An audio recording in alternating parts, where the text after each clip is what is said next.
Hello दोस्तों, आपका स्वागत है मेरे यूट्यूब चैनल कथा संगम में। मैं अंजलि आपके लिए एक बहुत ही मज़ेदार कहानी लेकर आई हूँ। आज की कहानी का शीर्षक है माँ का चूल्हा। ये कहानी निशा और सौरभ नाम के पति पत्नी की है। तो आइए इस कहानी को सुनते हैं और इससे कुछ सीखते हैं।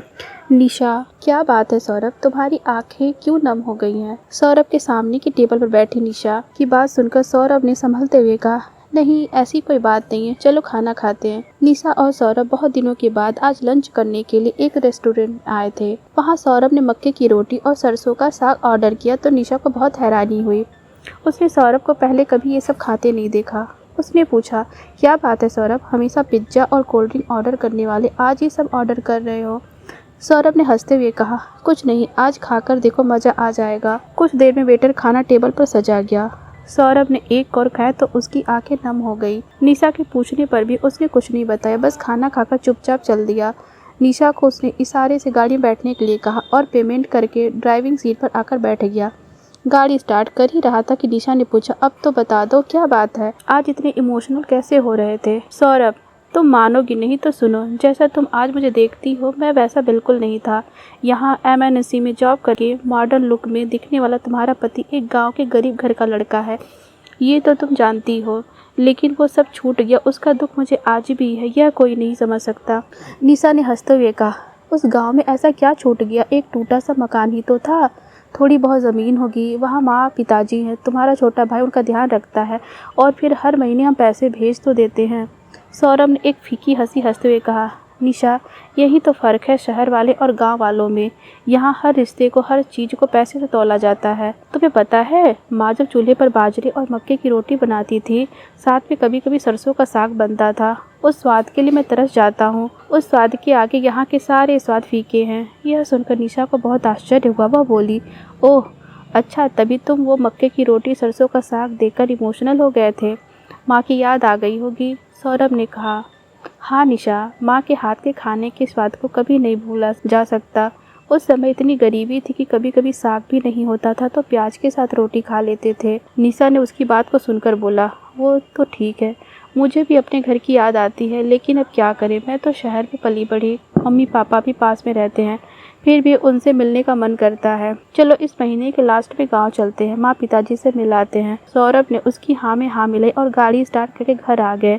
अगले दिन से दोनों अपने अपने ऑफिस में बिजी हो जाते हैं। निशा भी एक IT कंपनी में काम करती थी। सौरभ के पिता ने उसे अच्छे से पढ़ा लिखा दिया था। इधर शहर से नौकरी के ऑफर आने लगे तो 10 साल पहले वह नौकरी करने शहर आ गया था। अभी 3 साल पहले निशा से शादी हो गई। उसके बाद तो गांव में आना जाना बहुत कम हो गया था। बस वो हर महीने कुछ पैसे भेज देता था, शायद उसे ही अपना फर्ज समझता था।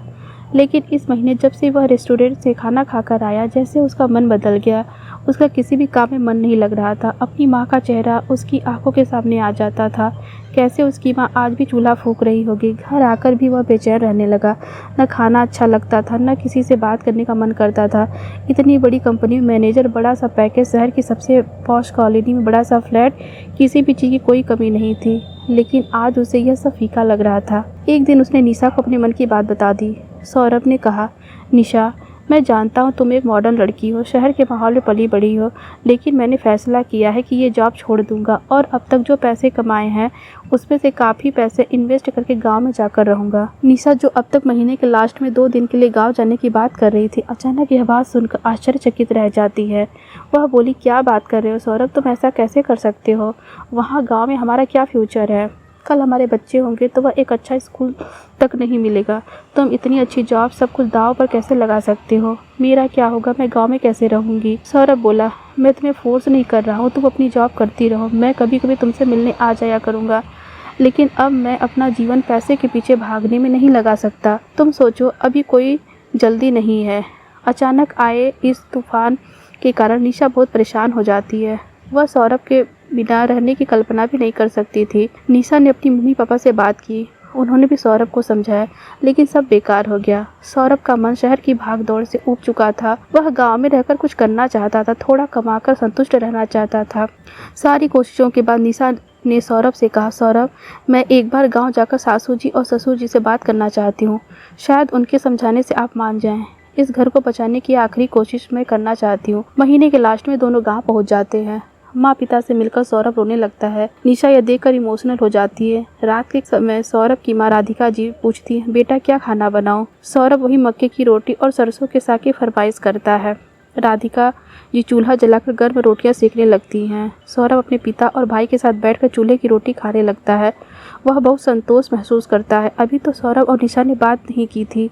रात के खाने के बाद सौरभ और निशा ने राधिका जी और पिताजी के सामने अपनी बात रखी। यह सुनकर राधिका जी ने कहा, बेटा जब तू शहर जाने की जिद करता था तो हम चाहते थे कि तू न जाए, लेकिन आज 10 साल बाद तू वापस आना चाहता है तो मुझे बहुत खुशी होगी। लेकिन एक बात यह भी है कि तुम्हारी और हमारी ज़िंदगी में बहुत फ़र्क आ चुका है।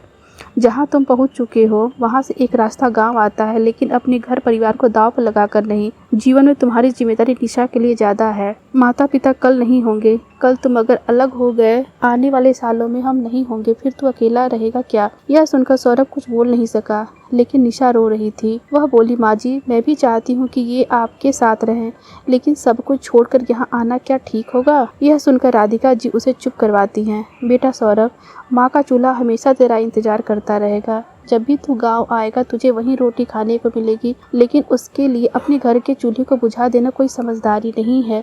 सौरभ बोला, माँ मुझे लगता है मुझे आपके साथ रहना चाहिए। माँ बाप को छोड़कर तरक्की करने का क्या लाभ? यह सुनकर राधिका जी ने कहा, बेटा कुछ चीज़ों का समय निकल जाता है। जब हमें तुझे गांव में रखना चाहते थे उस समय तो मान जाता, यही कुछ कर लेता, यहीं की लड़की से शादी कर लेता तो सब ठीक था, लेकिन अब यह सब करना गलत होगा। मैं तुझे आने से मना नहीं करना चाहती, लेकिन पत्नी को छोड़ देना मैं कभी बर्दाश्त नहीं कर सकती। सौरभ के पिता ने भी सख्त लहजे में सौरभ को गांव आने के लिए मना कर दिया। सौरभ को समझ आ चुका था कि अब गांव में उसका नहीं रहा, वह गांव में केवल मेहमान बनकर आ सकता है। अगले दिन सौरभ और निशा के साथ वापस आ जाता है। रास्ते पर कोई बात नहीं होती। इधर निशा परेशान थी कि पता नहीं सौरभ क्या फैसला करेगा। घर पहुंचकर सौरभ निशा से कहा, निशा मैं गलत था, मैं भावना में बह गया था। अब से मैं हमेशा तुम्हारे साथ रहूँगा। शायद मेरे लिए माँ का चूल्हा अब ठंडा हो चुका है। तो दोस्तों, आपको मेरी आज की कहानी कैसी लगी आप हमें कमेंट में ज़रूर बताइएगा, और ऐसे ही अच्छी और मज़ेदार कहानी सुनने के लिए मेरे चैनल को लाइक और सब्सक्राइब करना ना भूलें। Bye bye.